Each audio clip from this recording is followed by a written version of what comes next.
My friend Casey and I drove out here together. He found an ad on Craigslist for a drummer that had a lot of the same interests that I did. Mike invited me to go see a solo performance of his, and immediately we just started talking and we were like, wow, we really have to play together. There's really no doubt in either of our minds, and we got together and played, and it was just like exactly what we both were looking for at the time. We just noticed that we had this chemistry and we were able to play off each other and really focus on the groove and just focus on the foundation. It's been us, just the two of us, relentlessly since then.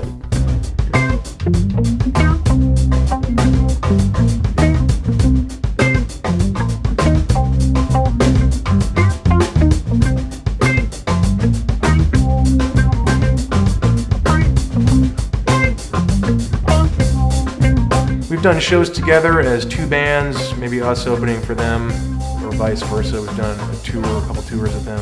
It's usually pretty easy for us to kind of get together and kind of make something happen. There's room for every kind of configuration, and I think RSE's development, really Mike and Josh working together as one brain in a way. My favorite thing about Mike's guitar playing is that he composes guitar solos that you can sing as if they're a vocal melody.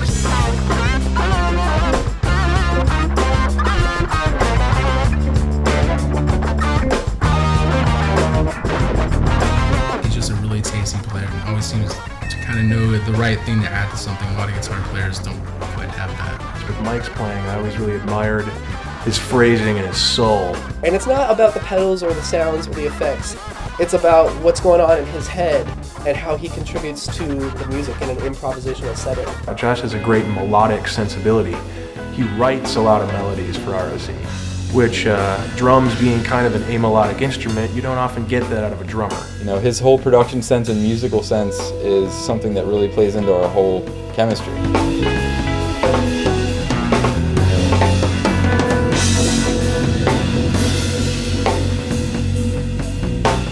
You have to be a person in this day and age who still appreciates actual musicians on stage creating something from scratch. What we do on stage is unique to that night every time.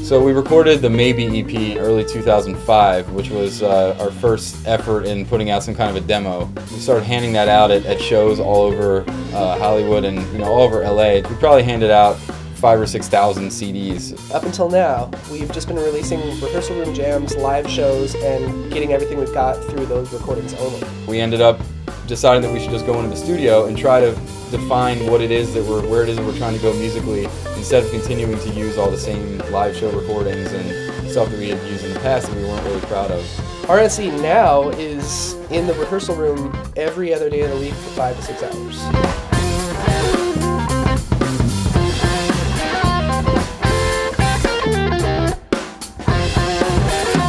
The North Hollywood EP is a representation of the last 5 years of us really just spending a lot of time in North Hollywood in the studio and just diligently trying to work and put something together. The fact that the two of us have done this entire thing on our own is definitely a departure. Up until this point, we've played guitar, bass, and drums in the band. And that's been the extent of our musical capabilities. And now we're getting more into incorporating the computer as an instrument. It takes us in an entirely different direction and makes us appreciate an element of our music that we hadn't even recognized on its own.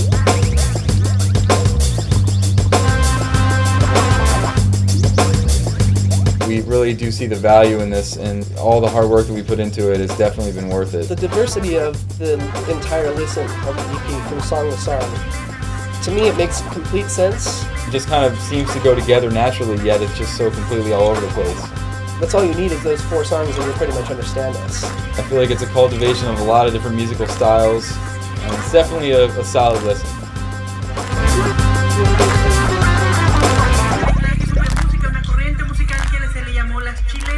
Chilenas.